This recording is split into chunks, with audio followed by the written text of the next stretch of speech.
Welcome back, ARK players, to a brand new video, and today we have a very exciting one because we have just found out lots of stuff about the future of ARK Survival Ascended, and yes, we have the date of Genesis Ascended Part 1 with Bob's True Tales, Tides of the Fortune, and Dragontopia. Loads of other release dates in this video, so yeah, this is definitely the chunky one we have been waiting for. So we're going to get straight in with this now, and as you can see, Snail Games kicks off GDC 2026 with new game updates and announcements. So if you're excited for this video and you do enjoy it, feel free to drop a like and subscribe if you're new around here. And if you're looking for a place to come and play Genesis Part 1, completely free as always on our free LoadedCrysis servers, the link to our Discord is down below. We always have such a fun time over there, amazing community, and if you want to come and find maybe your new tribe, we have PvP and PvE available, and as soon as a new map launches, it is on the cluster straight away.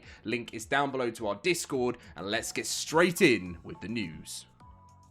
Right, okay, so a leading global independent developer, Snail Games, and publisher of interactive digital entertainment, hosted an invite-only event during the Games Developers Conference GDC, offering media and industry partners an early look at upcoming gaming content, major milestones, and new projects. The private showcase featured new trailers, live developer discussions, and multiple franchise updates across the company's robust gaming pipeline portfolio. So the event kicked off by highlighting the steady cadence of new content coming to the ARK franchise. Studio Wildcard's Jeremy introduced both ARK Worlds, a new title in development by Studio Sirens and Snail Games, created with guidance from Studio Wildcard, featuring revolutionary user-generated content designed to expand the ARK universe on Nintendo Switch 2. So it looks like they're revisiting ARK, and let's see if it's not going to be a fail this time, because let's be honest, ARK did fail. It's still kind of around these days, and I saw the vision for it, but I just think, like a lot of Snail Games titles, they do get abandoned and they don't really get the love they deserve. Like, unfortunately, Snail is the type of company to be like, whatever's making them the most money, they'll just give it love. They won't look at what they truly still actually could have potential and can revive something which would end up developing them a lot of money, but unfortunately that's never the case.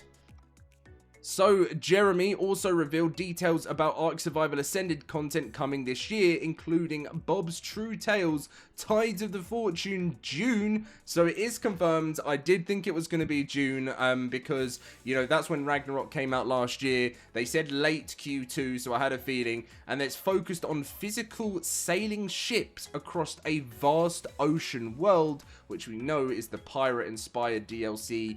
ARK Dragontopia, which is coming in December, which is, they're gonna have to fight against GTA 6. I think it's gonna be a popular DLC, but every game's gonna struggle with some GTA 6 sprinkled on it. And an ARK custom, a custom ARK World Creator, which is coming May for consoles. Do they mean for consoles and PC? Or or is that just for consoles? Because if that's just for consoles, I'm going to be so jealous. That's definitely going to be PC too. But May, that's coming, guys. So we're actually in for an action-packed every single month for ARK at the moment. We've got, we have Unreal Engine 5.7 apparently coming April, World Creator coming May, Genesis Part 1 coming June, and then I don't know what's really happening after that. But then they said, while outlining continued franchise growth, plans heading into 2027. Meanwhile, Studio Sirens Matt debuted an event-exclusive trailer for Survival of the Fittest, offering a renewed look at its standalone competitive esports style gameplay. Right, Matt, the word standalone, this is when we need to have a conversation. Are you releasing this as a standalone title? And is it going to be free? If you do this, you have a huge chance of Survival of the Fittest actually becoming a big thing. If you put it behind ARK Survival Ascended inside the game, it won't work. Let me just be 100% honest with you. People who play ARK for its survival aspect of the game. They don't care about Survival of the Fittest. Although Survival of the Fittest is massive, and by the way, there's lots of ARK players like myself who do care about Survival of the Fittest, but just not a big enough community. If you push this out to the wider audience as a standalone competitive esports game, you do a great trailer for it, you release it for free on Steam and consoles, you have a very good chance of a very successful Battle Royale mode, because that game is seriously addictive. It just didn't do very well because it was locked behind ARK. In the past, they had it as a free download and it used to do quite well. So please, please, please, that word standalone, make this happen. The upcoming internally developed open universe space survival RPG and AAA title for the stars revealed an event exclusive trailer providing a deeper look at its open universe exploration, player driven research systems and evolving frontier civilization themes. Attendees were given a glimpse into the game's expanding scope and ambitious world building vision through a new trailer and early concept art. Snail Games also unveiled a brand new indie title, Gobby Gang, and it's now available to wishlist on Steam. The reveal included a first look trailer introducing the game's distinct personality and cooperative chaos-driven gameplay. Medieval survival strategy title Bellwright celebrated surpassing 1 million units sold, marking a major milestone on its path towards full release and planned for console port to Xbox and PlayStation. The game's creative director and project lead Florian Chads reflected on the journey through early access, emphasizing community feedback as a central force in shaping the game's progression after a long-term map. Probably one of Snail Games' only other successful games alongside ARK Survival, to be honest. If I'm going to be completely honest, it's actually a decent game. And that's not what happens normally. And that's why it's nice to see another Snail project actually come through.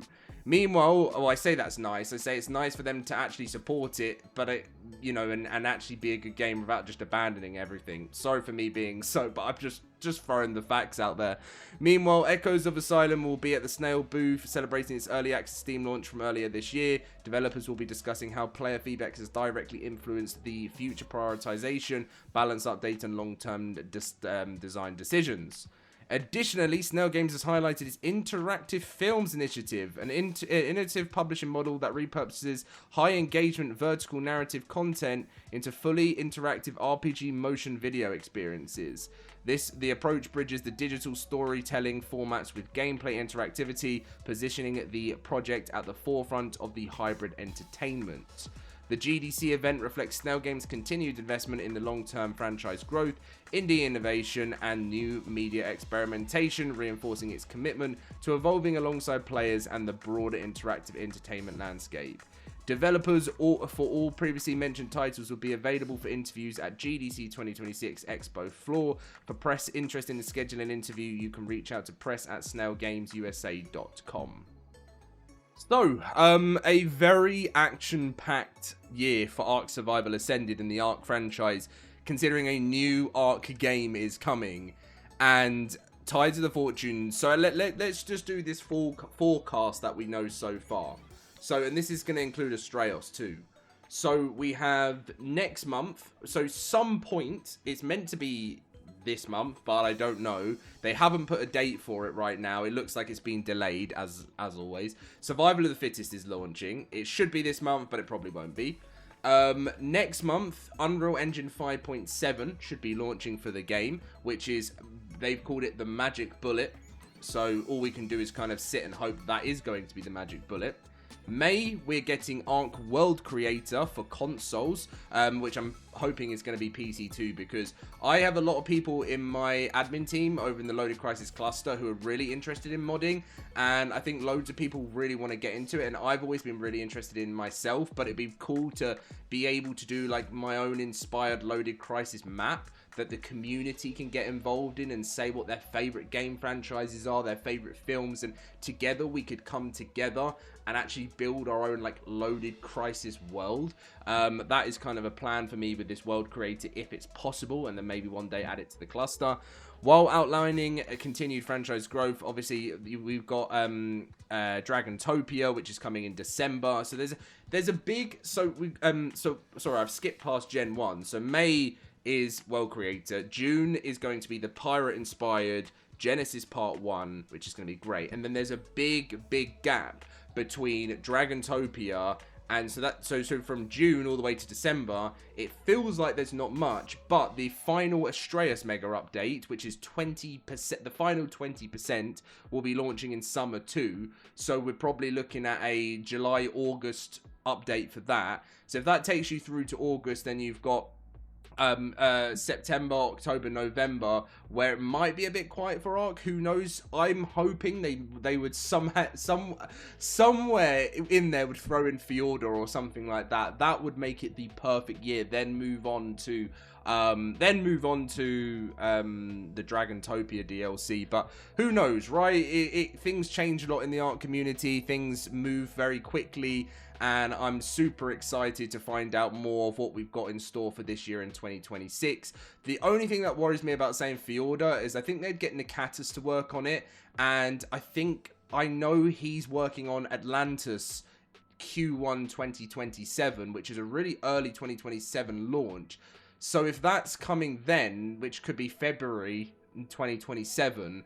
I don't see where he would have time to fit Fjorda in. Maybe Crystal Isles. I don't know. I just think it would be really nice between that period to give the Ark players at least one more of the old maps from, you know, that they've been waiting for. And I do think Fjorda is the one that most people are kind of sitting and waiting on. So, anyway, guys, exciting times. Let me know your thoughts in the comments section down below. Let's hope for an exciting year. And let's hope that they don't break the game, which happens a lot.